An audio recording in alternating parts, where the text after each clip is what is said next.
Well, another day, another test flight.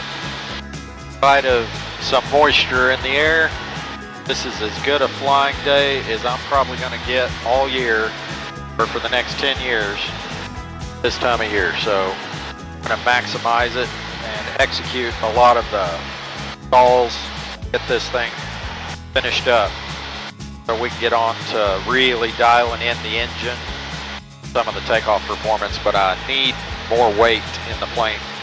So I need a big strapping 220-pound guy to sit in the passenger seat, probably just load the baggage compartment up with a bunch of maybe 200 plus pounds of cow feed, and then we can get the gross weight performance numbers.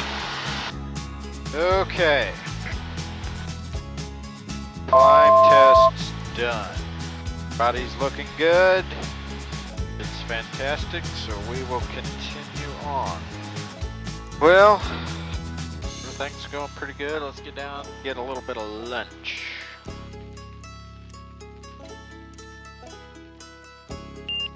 High density altitude. Let's go get some lunch with the state police.